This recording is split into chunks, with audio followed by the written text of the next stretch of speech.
Hi, I'm Rick Anthony, and welcome to the Someone You Should Know podcast, the podcast that focuses on musicians, authors, and interesting people. We like to say we're making a difference one artist at a time. So sit back, have a cold one, and get ready to meet someone you should know. Welcome to the Someone You Should Know podcast, where we shine the light on incredible talent that you might not have ever discovered yet. And today we have a fascinating guest, a world traveler who seems to master anything that's thrown his way, from weather to real estate to writing music for a musical. He's someone you definitely want to know. He's my friend Chuck Heaver. How you doing, bud? Hi, how you doing? Chuck is, by the way, you are in Madrid when we're talking here, and I'm in Chicagoland, and he's in Madrid. And talk about the world traveler. I got to ask you, let's start with some humble beginnings. I knew I was going to be a broadcaster. Growing up in Chicagoland, I always knew I wanted to be the voice on the radio. You know, growing up in the cornfields of Ohio, what made you want to be a weather bug? What got that sparked? You know, when I was young, there wasn't much to do. There was no internet. There was nothing. I lived in the country.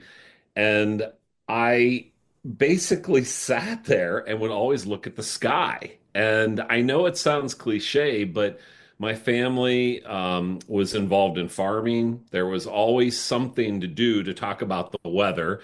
There was always a reason to be concerned about the weather, whether it was too much rain or too much heat and so our lives revolved around that. And I just always found it fascinating. I would always look up at the clouds and think, why is this happening? Why is it so hot? Why are things happening the way they are? And when you have no technology and you're growing up in cornfields, you admire things that otherwise I don't think most people think about. Yeah, you pick up on things. You pick up on things that a lot of people just don't normally, because when you look at clouds, you see how clouds move and such, and how things change and transition. I mean, you're one step ahead of the average person who didn't know anything, especially at that time frame. I got to tell you, back in sixth grade, I was doing a weather project with another individual where I was just monitoring what the forecast was every single day for a period of about a month. I wound up really getting involved with it to a point where I got a chance to meet another famous weather person in Chicago, Harry Volkman. And I got a chance to meet him, and it was just wonderful. And he was the very first celebrity I ever met. So that was wow, nice. many years ago. I think it was like 1969 or so. Let me see, probably about 1970 or so. I've had a real love affair with weather and such. Now, when did you work at WGN? When was that? You know, I went to Ohio State. Okay. And the Ohio State, right? Yeah, the Ohio State. Ironically, I ended up working in South Bend at WNDU, Notre Dame University. But I graduated with a finance degree. I originally was going to do atmospheric sciences, and then I spoke with a counselor at the university, and I realized I would only make maybe $45,000 a year with the National Weather Service, and I thought, okay, that's not going to work. So I switched. I did finance, and then I had taken a bunch of more intensive, like the science curriculum, and had the physics and thermodynamics and the heavier math. And when I finished, I graduated, I got into real estate, and then I couldn't let the weather thing go. And so then I went back to school and finished my education to become a meteorologist. And at a random party, a neighbor knew the manager at WGN, and she introduced me to him. He introduced me to Tom Skilling, and I ended up working behind the scenes doing the Chicago Tribune's weather page, doing the vignettes that Tom used to create. It was the whole page. Everyone looked at it. And I was in heaven. I would go to work during the day in real estate. I would leave there at 5 promptly. I would rush off to WGN, and I would work behind the scenes doing these weather updates. And I would walk in, and you're in the Chicago area, so Tom Skilling's sitting there. Hey, Chuck, how you doing? That sounds like Tom Skilling. Yeah, 100%. And he said, today we're going to talk about tornadoes. I need you to find out the number of tornadoes that we had, the months that we had them, do the research, Call Frank over at Midway Airport. He's got all this data." And I would just sit back there, literally like a kid in a candy store, Wow. and watch him um, put together information, help with the graphics, and I would stay there till midnight. And I did that for a very long time where my two worlds didn't know that the other world existed. My Wow. real estate career was booming and I was doing that. And then I was sneaking away at night to do these reports. I was so tired, but I was so happy. And God, working with him, oh my gosh, like Right, that right. was the best Tom, part of for my anyone life. outside of Chicagoland who's not familiar, Tom Skilling is one of the legendary weather forecasters, meteorologists. He was in Just Chicago Google. for what 50 years. I don't know how long Tom was Hmm. there. He's been there forever and ever, as long as I can remember. And he's just Yeah. one of those real lovable kind of guys that he became part of your family. You're just one of those individuals that you just really loved him. And Tom would do these things where he'd highlight photos, or people would submit photos and such, and Yeah. that a lot of people got involved with Tom. I never got a chance to meet him, but I just know he was just one of those individuals you wanted to be like or be with. He was just one of those. 100%. Yeah. A Yes. question I got to ask you: working with Tom, what's the most important thing that Tom ever taught you? Diligence, detail, putting together something that people can understand. I think a lot of times people talk about weather, whether it's on air or whether it's, the geeky guys behind the scenes, and it doesn't resonate with people. And he had this power to be a total weather geek, yet stand in front of the camera and make you like literally want to grab a bowl of popcorn. Yeah. And just his 6 minute weather forecast could have went on for 2 hours, and you'd be like, gosh, I never knew high temperatures could be so exciting, Right. you Right. know? And he would explain it. So he taught me to at kind of in my 30s, because I had started later, he taught me to just be diligent and love what you do. Hmm. And if it weren't for him, I would never have continued to pursue a career in television. It was not my desire. My desire was always to investigate more about weather, was always to talk about climate, and was always to educate other people on it. The great thing about being in television was it gave you a voice. Right. And Yes. you had that voice, as you know, in radio. It's pretty powerful. And sometimes just when you think nobody's listening, then a mother walks up to you in the store and says, "Oh my God, my son loves watching you." And then you go, "Oh, wait a minute. You're watching me with coffee in your hand, and your child is as well." So there's really powerful things in Right. that. Yes. I could geek out on it literally for 10 podcasts. Hmm. So, but yeah, that's what he taught me. And he's a great, great person. Really, really good person. Chuck, I got So, to ask you this question here. As much as we love the weather and such, the Weather Channel did something about 20 years ago that kind of changed things to make it more dramatic by naming storms. And of course, we yeah. used to name all the hurricanes, but now all the cold fronts are named, and all the whatever I remember a couple of years ago hearing the phrase bombogenesis, and I said, "Does Phil Yeah, Collins that's know actually a about this?" term. That's a term. Yes, that's actually a meteorological term. But, you know, listen, there are things about weather that are very dramatic and there are things that are not. Uh-huh. And it's a business. Yeah. And companies like the Weather Channel are there to make money. Yeah. And they make money when people watch, and people watch when there's drama. And so I think there's so much to it that companies like the Weather Channel brought, that really brought weather into your home and really got people excited. So I think that's awesome. I know several of the meteorologists that have been there forever: Jim Jim, yeah. Cantori, Mike Seidel, great guys. I think that I think it did Hmm. wonderful things because it really opened the weather world up to a lot of people. But boy, compare that model with a Tom Skilling model, Hmm. there's no Oh, comparison. absolutely, There's absolutely. just Plus, they're looking on a so national scale or even an international scale, yeah, and you're looking from sure, from Iowa to Ohio, and from exactly, so right, it's kind of yes, condensed there. Now, being a yeah. pilot, I had a great respect for the weather. It's very unpredictable. I'll never forget one of my very first flights was out of Alton, the regional airport in Alton. And a thunderstorm had just rolled through St. Louis. It was about 20 miles to the east. And we took off from runway 35, which is to the north. And we were maybe 50 feet off the ground, and we got tipped like 60 degrees to the left.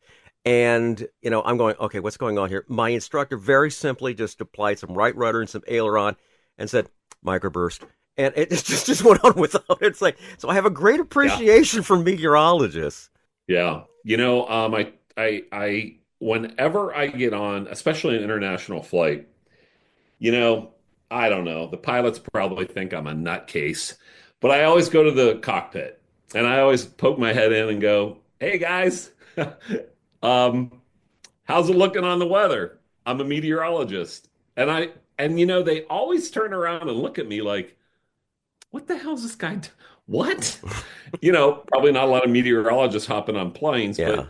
but um, I always have a really interesting conversation and learn things that I don't know about piloting. Hmm. An example, I flew to Brazil a lot. We would cross over the intertropical convergence zone, and I said to them once, how do you know like the storms, the thunderheads? How do you navigate around that? Is there radar? Is there how does it Yeah. work? And he says, the moon. And I said, huh? And he said, on moonlit nights, it's our best friend because we can see the cloud tops. When there's a new moon and there's no light, it's precarious because we're relying on the radar within the cone of the jet. Yeah, exactly. Yeah. And I'll tell you what, you you hear that, and I flew there a lot, and I used to think, God, I hope there's moonlight tonight, because you pop through one of those cloud heads, Yeah. the tops, not a good thing. So there is a huge connection. I admire pilots. Boy, you got to really admire them because you're putting your life in their Yeah. hands. What And they there's always what a they basically connection. want to know is what the turbulence factor, like 32,000 or 34,000, depending which way they're going. Yeah, exactly. Yeah, When do I need to put on the right. fasten seatbelt sign? You know, They don't care about turbulence, but all the people in the back that think they're going yeah, to die do. So, they have to care about it. So, but there's a very big connection. My brother-in-law is a pilot. He has his own plane, his own runway. There's a lot of link. And I think it's oh yeah, exciting because we all are impacted by the weather. absolutely. Like I say, I could talk about weather for literally another 3 hours. I don't think we have that much time on the We'll podcast. talk. We'll talk a little bit more about it. But you brought up a Yeah. term that I used to use. It used to get used on the TV when I was in Guam, intertropical convergence zone, because we were 14 degrees north latitude, and we had a lady on there who I think got trained out of the weather service in Miami or something like that. She was this girl who married a local in Guam, and she used to get excited every time the storms came, as far as the typhoons would come. But she would say terms. I mean, she would talk in terms. You were talking about how Tom Skilling would bring it back to the average Joe level type thing, to where you'd understand it. She would talk about the intertropical convergence zone and this particular convective activity, blah blah blah blah blah. When the simple people of the southern portion of the island want to know, do I need to bring my goats in? Type thing. But she was talking Right. way up here, and these guys are down here wanting to know, It happens. does the We fiesta? get geeky. I It's know. the equator, all right? It's True, the equator. true It's that story. If simple. anyone have ever heard the name Barbara White, she was in Guam in the late '80s, early '90s, and I swear every time that the typhoon would miss the island, they would fly her directly into the path of the typhoon, like it was the Philippines or over to Taiwan or wherever it might be, just so she could report on it. And it's like, Hmm. are they trying to kill her off or what? After I left, we had a super typhoon hit the island, and I actually saw some YouTube video of her in the car talking about this, and all of a sudden, this entire billboard falls down right in front of her, And it's like, Yeah. wow, that's something else. A question I got to ask you: when you're doing a forecast and you've got all the factors in front of you and everything like this, and all of a sudden you realize the next day it's wrong. It was absolutely wrong. As far as it was, you called for sunny skies and they had thunderstorms and quarter-inch hail or something like that. What do you do in a situation when you wind up missing on a forecast and getting razzed? Well, let me tell you, there's a lot of that is where you live and where you work. So, living in LA has different challenges forecasting than clearly living in Chicago.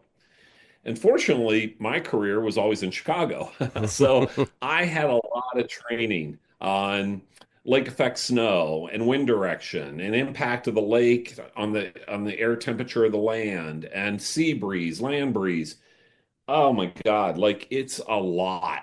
And also, fortunately, with education and working with people, like I had mentioned, you learn and you learn from mistakes. And so mistakes as a science person are not necessarily a bad thing. Well, that's probably in life too. Like you have to just take it, learn from it, and the next time there's a wind shift or you see that phenomena, you say, no, no, no, no, no, no, no. I'm not doing that again, and you go back and you learn from it. Hmm. The other thing I'll say, when you work on a team, like in a station, Mike Hoffman, anybody in Northwest Indiana will know his name. He was also an iconic meteorologist. When you work on a team with other professionals like that, you always check and balance each other. Hmm. There's always verification on the next forecast. The morning shift may have a forecast. I come in and I go, wait a minute, I don't understand why they're doing that. And then we make notes. Hmm. And so you're always verifying to each other, number one, number two. And then you always have a check against the National Weather Service. And let me tell you something right now. In this business, you can watch whatever television show you want. You can tune into whatever app you need. You can do whatever you want. But the professionals at the National Weather Service, local and national, are trained, fantastic people, really care about what they're doing. Hmm. They know what they're doing, and you can always verify. Verification is key. You can always verify what you think, what your company models are saying to what the National Weather Service is saying. And sometimes, if you are in disagreement or if you don't understand, what do? You pick up the phone. Hey, it's Chuck. What is going on here? And they'll explain. Hmm. And so, as with anything, verification is key. And with all of that, you hope that you come up with the right answer. Right. Yeah, and Exactly. sometimes you don't, and then you just, like I said, learn and move on. Well, So, like Chuck said, a long answer, but we could talk about the no. weather for the next hour or two. We're going to talk a little bit more about it a little bit I later in the know. podcast. But I want to say thanks for tuning into the I Something You Should Know know. podcast. I want to thank Buzzsprout. They're the service that shares us to all the streaming platforms out there. We're heard in 2,750 cities and now 102 countries around the world. I want to salute a couple of those. Spring Lake, North Carolina. Also, Westboro, Massachusetts, Coventry in the United Kingdom, and Ostend in Belgium. Someone You Should Know podcast heard wherever quality streaming audio is available. We're talking with a very fascinating Chuck Heaver today. Chuck, let's talk real estate now. As far as you've had a chance to work real estate in some major cities like New York, Chicago, San Francisco, how does each city's vibe influence your approach to selling homes there? I started in commercial real estate. I was in it for about 12, 12, 15 years. I traveled a ton. Um, when I got into residential, I left commercial because the commercial market had slowed. Uh, Working multiple markets for me was so normal because of my commercial days. So the idea of selling homes in Chicago and South Florida, well, that was just normal. People would always say, how are you doing that?" Like, and I said, "Well, I have a place in South Florida. I know the market." And the more I did that, the more I was interested in New York, and San Francisco. And I just thought, you know what? I don't want a career in real estate where I take care of one building or one neighborhood. I would rather have fewer higher end sales in a variety of markets and travel and experience all of that and learn all of that versus selling, 20 condos in one high rise in the city. Everybody has their own model in the business. My model is, you know, I have a place in Florida. You're in Chicago. You want to buy a place there, and helping people like that. And the truth is that all of these cities are more connected and all these people are more connected than you think. And selling real estate for me was never really a job. It was like the weather. I enjoyed doing it. I love real estate. I love helping people more so to see them move into their home and then go there, 6 months later and see all of the memories or see somebody post something on Instagram or, where they're at their place for 2 weeks. That is so rewarding to me.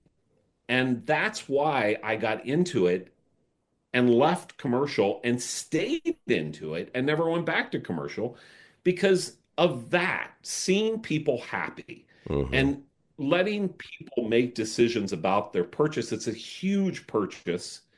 I have the skill, I have the financial background, and I just wanted to help people. And I Yeah, still do. And right. I still travel and I still hop on planes. Um, Sometimes I land, I show somebody something, they don't buy it. It's frustrating, but you know what? It's okay. Hmm. And I've also learned to just take clients and work with people who are good people. I used to take anything I could get, I needed money. Hmm. I just don't do that anymore. Get If more it selective now. smells, That's I good. just walk away. Yeah, but I love it. I love it, and I love the opportunities that it brings to me. And more importantly, like I said, the relationships, the people part of it is really, really cool. Chuck, what would you say would be the best advice to give for listeners right now who are thinking of either buying or selling in 2025? Okay, I'm not an economist, okay, but I am a person. And the reality is if I have a loan at 2% and I'm going out and I'm going to buy another house at 7%, the chances are I'm probably not moving unless I have to, Hmm. whether it's a job switch or whatever. Um, I would say that if you own a home right now, you're happy, you know, I don't blame you for sitting still. There's a reason interest rates are higher. Um, it's also, though, a great time to invest in markets like Florida. There's a lot of negative energy on Florida right now in terms of, oh, there's hurricanes, oh, there's this, oh, there's high insurance, oh, there's that. But the reality is, if you want warm weather in January, which you don't have right now, um, you got to go south. And so I would say if you've got extra money around, you don't want to switch out that mortgage or you don't have to, I'd stay still and I would start focusing on things like that. Or I would focus on things. One of the reasons I'm in Spain right now is to work with agents here, my company here, to find ways that we can promote living overseas. There are Hmm. benefits, golden visas, things like that. So, everybody's got a different stash on the side. Some people got $20 and some people got 10 million. I would just say divest, be where you want to be, locate places that make you feel good, Hmm. and get rid of the stuff that's overwhelming or you don't care about. Right. There's another side of real estate that's like Airbnb, buy it, Airbnb it, Hmm. do this, do that, this, do that. There's a lot of changing things going on in that environment. Municipalities are limiting Airbnb uh, opportunities. Whatever you do, buy what you love, buy where you love, investigate things like overseas or other states, Florida, Hmm. and then make sure that you're represented properly by either a strong agent that knows what the hell they're doing and or an attorney. Oh, good, good, good, good. Always make sure you have some representation on it because it's a big purchase and it'll change your life for the positive if you do all the right things. Leslie and I were actually looking at something we spent the 10 days over in London and just absolutely fell in love with it. We were thinking, gosh, man, it would be nice to take a year off and just live here. Yes. Yeah, and that's it's just it Yes. because we're both retired. It'd be nice to be able to do that. Living over here is so much day-to-day cost of living is so much less. Hmm. And that's ultimately my intention is I will sell what I have in the States and I will move here for retirement. Yeah, It's because a great life here. And it's not that the United States is a bad life. yeah, It's also a great life, but I want something more. I want more culture personally for me, me too. so But we were really seriously thinking about maybe taking 6 months or a year and just living there. yeah. Yeah. So what would be our first step, Chuck? What you would do is, again, attorney, number one, Mm-hmm. figure out how much time you Mm-hmm. would want because you need to understand the visa process. Mm-hmm. For example, there's a 90-day visa that's just tourists. So you can come here for 90 days, you show up, you leave. As long as you're out, you're done. If you want to stay longer, there's other visa opportunities. There's investment opportunities that you can buy, and that basically buys you into a residency program. Mm-hmm. It's pretty amazing. And I'll tell you something right now. When you pull yourself out of what you know and you push yourself into sometimes uncomfortable situations, it's hard, i.e., sitting in a coffee shop, nobody speaks English, and they're mouthing at you in Spanish or Portuguese or whatever. You know, it's hard. But once you get through that, Mm-hmm.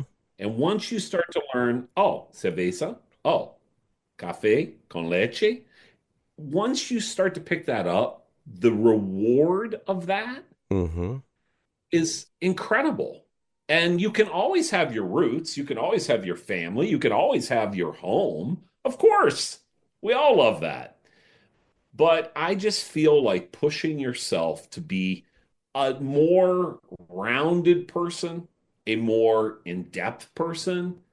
I don't care whether you're sitting in a country house, go on and learn another language or something like that. Right. Yes. That's why I think in overseas has so much potential because you can still have your life at home, but you can also experience an entirely different life and learn a lot about yourself that you probably didn't even know. Wow, So, that's cool. Did you yeah, learn that from your high amazing. school drama teacher who taught you about the importance of being I earnest? Yeah. did. I did. Oh, that was a good one. Nice tie-in, You huh? know, yes. I have to tell you, growing up in a cornfield, basically, uh, I was at high school, and in comes this, young, dynamic English teacher.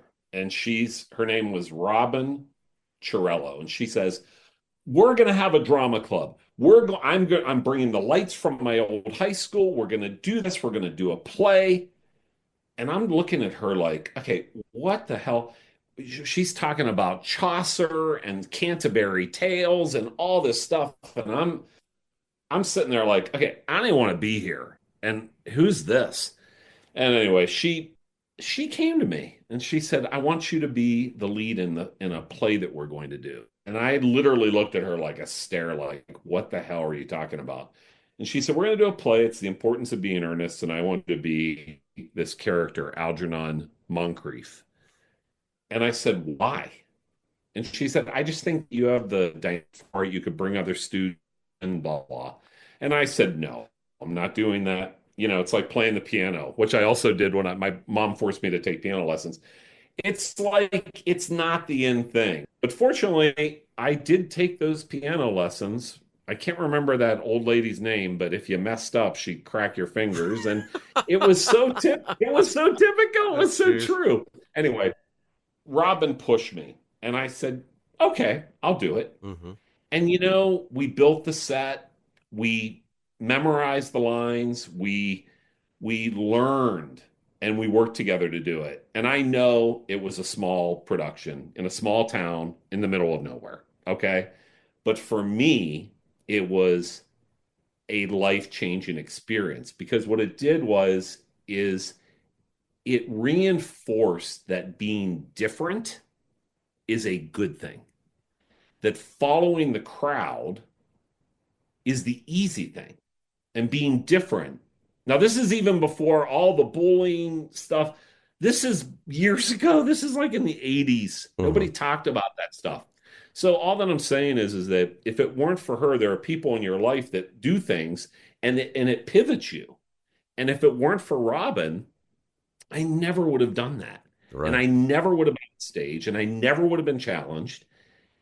It changed me. And I told you when we were talking before, they asked me to come speak years later, and she was retiring at that point, and they asked me to come speak at the commencement ceremony. Again, this wasn't some big college; it's a small town, but I was proud. Like I was like, you know what, this is really cool. So I took my parents. We went, and I talked about being different, kind of that Apple model.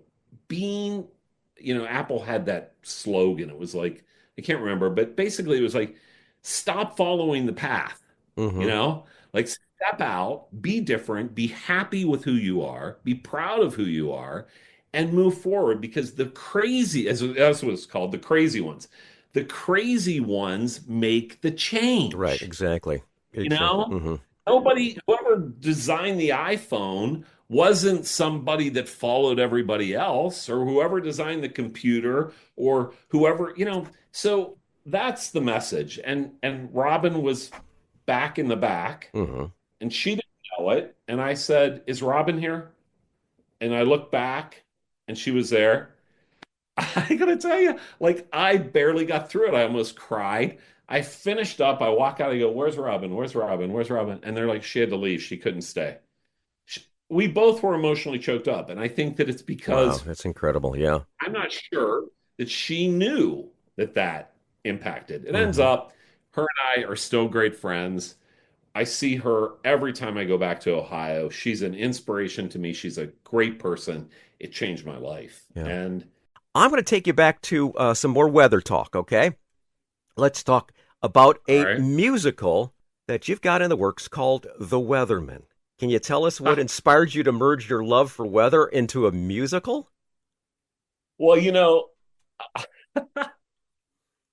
I had an opportunity when I lived in Brazil to perform on stage and sing Uh huh. at the Copacabana Palace. Oh, you're kidding.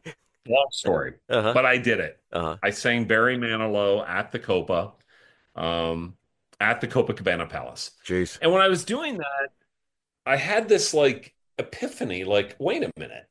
I studied music. I took piano lessons. I can sing, relatively well. And I just thought, wait, why am I not combining my love for weather with um with music? And I I don't know why I didn't. And so I started writing songs, which it ended up they were more like poems. And you mentioned Frank earlier. Our buddy Frank I Sintich. Yep. Frank Sintich, I got to tell you, he is incredibly talented from the fact that you can hum any song, literally, just hum it. And Frank literally can play it by ear. Yeah. Like just it's so weird. And I said to him, I said, "Hey, I'm writing a musical. Will you help me with the music? I'm going to write some songs." And we sat down and he looked at my songs and he goes, "Hey, idiot, these are poems. They're not songs." And I said, "Well, tell me what I'm doing wrong." And he looked and he goes, like, you have to have chorus, verses and bridges and things like that. And you have to have hooks and you have to have. So I listened to him and he said, "So basically, I'm not interested." And I was like, "Okay, you know what? Give me a little time and I'll be back." So I went back, I took my poems and I rewrote them into his structure that he suggested. So I went back and I go, "Hey, I got them now. And here's what they're going to sound like." And I used to say, this COVID was starting. I used to send him voice memos, and I would say, and I still have all these, I still have them all. And I'd send them, I go, it sounds like this. Bum ba bum ba bum bum bum bum bum ba bum ba bum, whatever. Yeah. And here are the lyrics. And that guy would take that in literally like 3 minutes, and he'd play his guitar and he'd go like this. And I was like, yes, yes, that is You it. guys are Bernie And so, Taupin and Elton John. You realize that, right? swear to God, God, I wish I had their Yeah, money, I do. but I No, no. swear it was like that. And anyway, then everybody was struggling with this whole lockdown, and we were all going through so much then. And he and I produced, I think there's 18 or 20 songs. And he had a friend who had a son who would do the production side, Yeah. the technical side. And I don't know what the hell happened. We had 20 songs, and now what I'm doing is working on the story, the the characters, the communication between them. I have no idea why, but writing music to me was a breeze. Writing a story about fake people and tying them all together has been a hell of a challenge. And I've tried to work with writers, Uh-huh. but they look at me like this detail because it talks about weather and climate. There's a lot of story there and people and the balance of a person and how we live within an ecosystem that we abuse. And the whole thing is hard to tell a comprehensive story. It's like I always think, who wrote The Wizard of Oz? And who first read that screenplay? They probably thought they were nuts. I'm going to have Dorothy, and then there's going to be Munchkins, and then they're going to do this and a lion. And if you really listen to the story, you're like, oh my God, what was that writer on? I'm working on the story side still. Frank, his career has bloomed. I know you've talked. He's an incredible artist, and an incredible friend. And so I always tell him, regardless where this journey with this musical goes, it doesn't matter the end because everything that he and I have created together along the way, oh, it sounds so cliche. Oh, it's the journey, not the end. But honestly, it's true. And he is a different person because of it. I'm a different person because of it. I have no doubt that this thing is going to be on Broadway. Well, I would go because I love music. I love musicals. I love the weather, and I Yeah. like I love Frank, and I love you. So this is great stuff. See? There you go. There you Well, go. I'll get you a front row seat when it opens on Awesome. Broadway. Very good. Very good. So people can follow you and know exactly what you got going on next. Can you lay some of the socials you got on us, your website or whatever it might Yeah, be? you know what? It's so funny. When I was on television full time, I had, the Facebook stuff and the Instagram stuff. And anyway, when I left, I stopped that because I needed a sabbatical. I needed a break. And I started traveling through Europe. And all of a sudden, I realized, okay, Facebook is really, becoming kind of a dying engine. It's big in television, but it is not when it's travel and things like that. Anyway, I got on Instagram and I thought, okay, I'll start using Instagram. Now I realize that it's also YouTube Shorts. So whatever. I have Instagram. I got about, I don't know, a stadium size full of people that care about what I have to say. It's Check Wit, WIT, Chuck. Check Wit Chuck. Okay. And I don't know. I talk about sometimes nothing. I talk about tides in the London Thames River Basin. I talk about travel. I talk Hmm. about dumb stuff sometimes, but I don't know. A lot of people care about it. They like it. And I'm so blessed that I have that following. I know a lot of people have a lot more, but I'm not worried about the number of Right. people. I'm more worried that people appreciate what I'm posting. It's Exactly. exhausting, but I Quality use quality versus quantity.